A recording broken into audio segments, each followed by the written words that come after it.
Nongeye kubasuhuza mbifuriza kugira igicamunsi cyiza cyo ku itariki ya 15 ukwezi kwa 2026. Diane Rwigara n'umukobwa w'umushoramari nyakwigendera Assinapol Paul Rwigara, uyu nguyu yagerageje kwiyamamariza kuba umukuru w'igihugu cy'u Rwanda ariko ntibyigeze bimuhira na gatoya. Perezida Trump wa Leta Zunze Ubumwe za Amerika amaze gusohora itangazo rikomeye cyane, ariko kandi mbere gato yuko tujya kuri iyo nkuru reka mbanze nce kuri Perezida Evariste Ndayishimiye. Nta gihugu cya Afurika cyagakwiye kuba giterwa mu kinyejana cya 21 ni perezida mushya wa African Union cyangwa se Union Africaine yitwa Evariste Ndayishimiye w'igihugu cy'u Burundi. Perezida w'u Burundi Evariste Ndayishimiye yasezeranyije gukora ibishoboka byose mu mushinga w'ubumwe bwa Afurika wo gucerekesha intwaro kugira ngo abaturage b'Afurika babeho umutekano mu cyubahiro n'icyizere nyuma yo gutorerwa gutegeka uyu muryango. Ndayishimiye atorewe mu muhango wabaye kuwa gatandatu ku cyicaro cy'umuryango umwe bwa Afurika Addis Ababa muri Ethiopia mu nama isanzwe 39 y'abaperezida n'abakuru ba guverinoma. Nibwo bwa mbere Burundi kandi bugeze kuri ubutegetsi bwa Union Africaine busimburanwaho buri mwaka hagati y'ibihugu 55 bigize uyu muryango wa Afurika yunze ubumwe kuva muri mwaka 2002 ubwo yari OUA cyangwa se Union Africaine yasimburwaga na OUA Organisation de l'Unité Africaine yashinzwe mu mwaka wa 1963. Mu ijambo yavuze kwa gatandatu i Addis Ababa muri Ethiopia amaze gutorerwa umwanya, Ndayishimiye yagize ati nta gihugu na kimwe cyo muri Afurika cyagakwiye kuba cyongera gukolonizwa, guterwa cyangwa ngo gihatirwe kuyoboka ubutegetsi ubwo ari bwo bwose bw'amahanga mu kinyejana turimo cya 21. N'amagambo ya Perezida Evariste Ndayishimiye. Perezida Ndayishimiye ageze kuri uyu mwanya kandi mu gihe mu bice binyuranye muri Afurika hakirangwa intambara by'umwihariko mu karere k'ibiyaga bigari. Kuva mu mpera z'umwaka wa 2021 umutwe w'inyeshyamba wa M23 uri mu ntambara n'ingabo za Repubulika ya Demokarasi ya Kongo FARDC mu burasirazuba bw'icyo gihugu. Impande zombi kandi zirutse kongera kwemeranya ku gahenge. U Rwanda rushinjwa gufasha inyeshyamba za M23 ariko rwo ruvuga ko rwafashe ingamba z'ubwirinzi ku busabe bwa leta ya RDC. U Burundi bwohereje ingabo muri iyo ntambara kurwana ku ruhande rwa leta y'icyo gihugu. U Rwanda narwo rushinja leta y'u Burundi kuba yarahisemo kwifatanya n'abashyigikiye kandi bakorana na FDLR, umutwe w'inyeshyamba urwanya leta y'u Rwanda ukorera mu burasirazuba bwa DRC ugizwe na bamwe mu Rwanda. U Rwanda rushinja ko bahungiye muri RDC nyuma yo gukora jenoside mu Rwanda mu mwaka wa 1994. Mu ijambo rye Ndayishimiye kandi yaciye umurongo ku ijambo amahoro, avuga ko ibura ryayo riri mu byatumye Burundi bukererwa mu iterambere.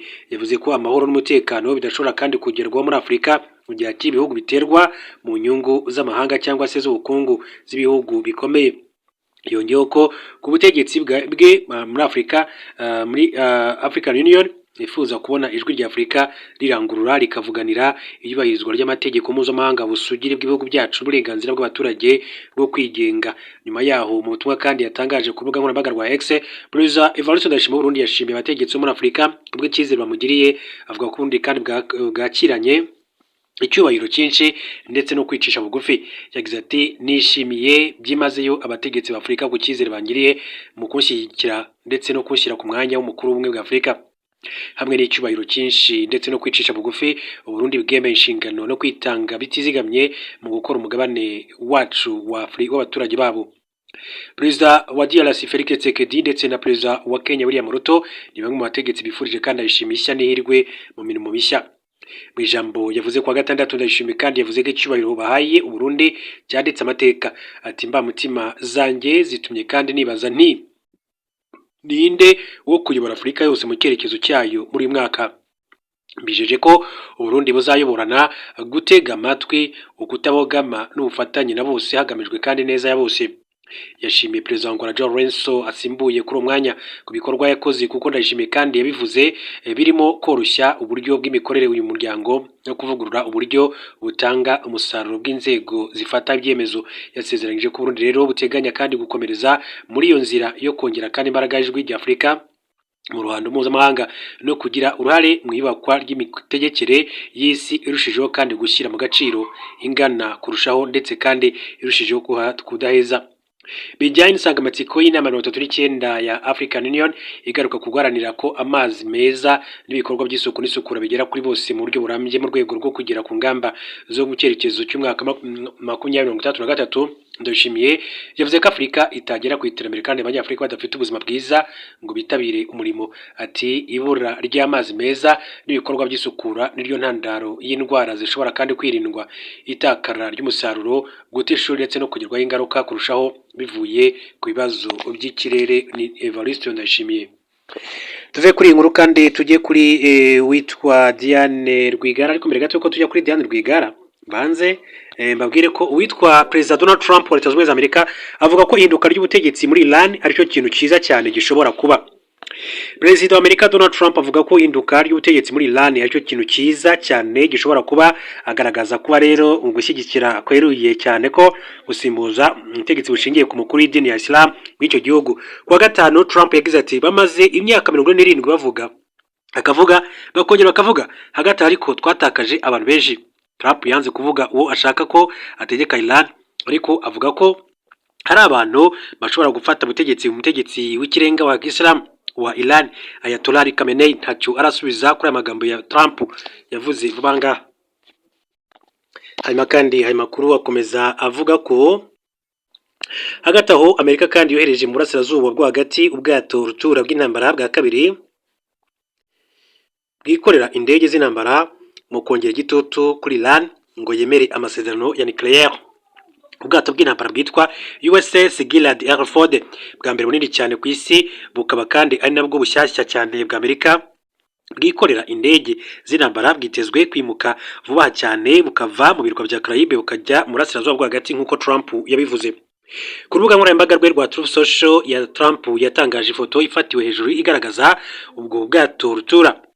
Uko bigaragara buri mu nzira usanga ubundi bwato rutura bw'intambara bwa Amerika bwitwa USS Abraham Lincoln busanzwe buri mu burasirazuba bwo hagati. Ibiro bikuru by'ingabo za Amerika Pentagon byohereje ubwo bwato muri Mutarama uyu mwaka, nyuma y'uko Amerika kandi kangishije kurasa Iran kugira ngo ihagarike ihashya rya leta Iran. Imyigaragambyo yitabiriwe n'imbaga yiciwemo abantu babarirwa mu bihumbi. Iyo nkubiri y'imyigaragambyo yagaragaje zimwe mu mvururu zikomeye cyane zibaye muri Iran kuva mu mwaka w'1979 ubwo abaga imyimuramatwara ya Islam muri icyo gihugu. Imyimuramatwara yashyizeho ubutegetsi bushingiye ku mukuru wo mu idini ya Islam uyobowe n'ubutegetsi bw'ikirenga. Nubwo Trump yakangishije kugaba ibitero kuri Iran niba n'amasezerano kuri nucleaire agezweho, nyuma y'ibiganiro yagiranye muri biro bye bya White House na Minisitiri w'Intebe wa Israel Benjamin Netanyahu, wa gatatu yashimangiye ko ibiganiro na Iran bizakomeza.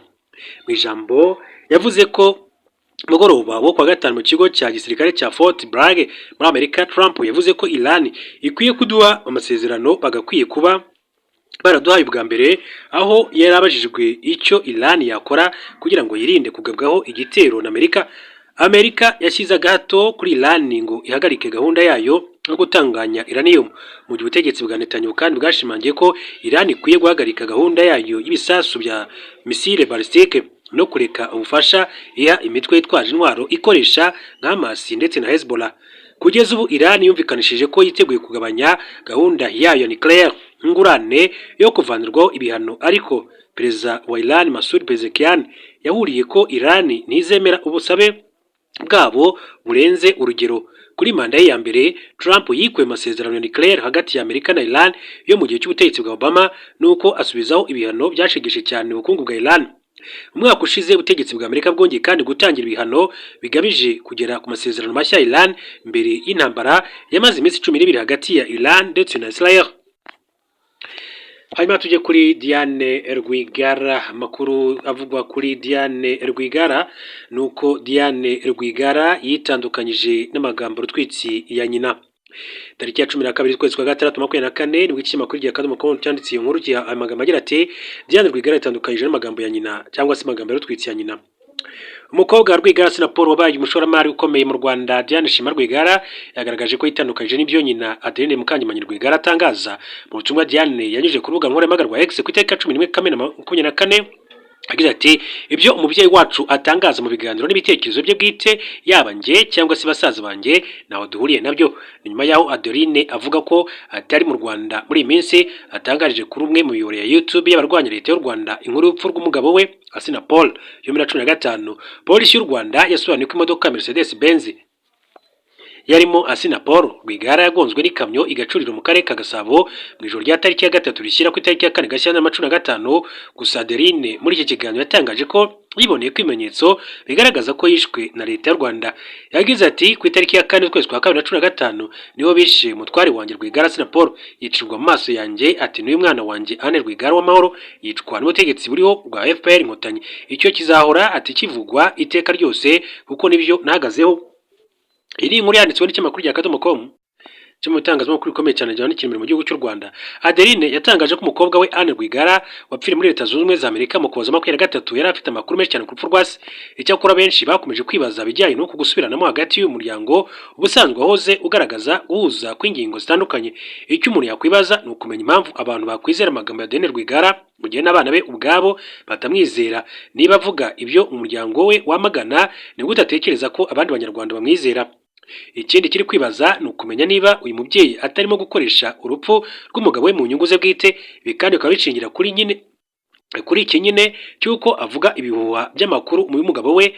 Wenda ibi bihuha bikaba bifite intego yo kumufasha kugera ku zindi nyungu, dore ko yivugiye ko atakiba mu Rwanda.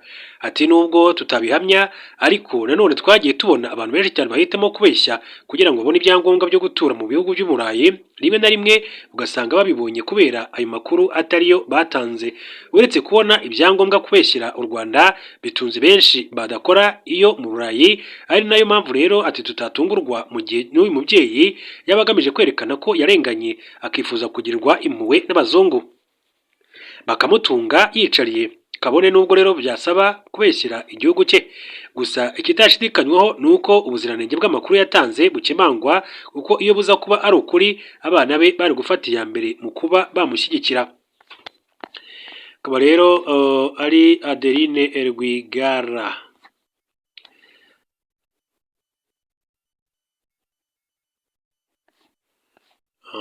Mu bitekerezo ati ariko wanyereka umuntu wandika nk'ino nkuru.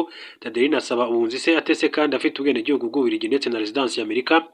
Ati birababaje, ahubwo se leta y'u Rwanda yari kwica Asina Paul imuhora iki? Asina Paul yarayitwaye iki? Ati mbabajwe na Anne, umwana mwiza wari witurije, aho kumureka ngo yiruhukire mu mahoro. Nyina ari kumushinyagurira amubuza amahwemo. Uwo nawe ati yaratwaye iki leta? Ati none se Diane ko ari hano uragira ngo avuge ngo iki? Undi n'abandi benshi bagize icyo bagira bavuga. Atarinda ajya gusaba se ati namwe okay byinshi biba bikunze kugenda bivugwa. Gusa mbibutsa ko uyu ni Diane Rwigara rero yigeze gutanga kandidatire ashaka kwiyamamariza amatora y'umukuru w'igihugu 2017 ndetse n'amatora y'ubushize na 2024, ariko byose ntabwo yigeze bimuhira kuko hari ibyangombwa yaburaga. Hanyuma rero yigeze no gutabwa muri yombi hamwe na mama we ndetse na Anne Rwigara witabye Imana nyakwigendera, ariko baza kurekurwa. Ubutabera nyine bwaje gukora akazi kabwo, ariko baza kurekurwa. Ngibyo rero, reka mbashimire cyane, mbifurize gukomeza kugira ibihe byiza. Turaza gusubira mu yandi makuru masaha ari imbere.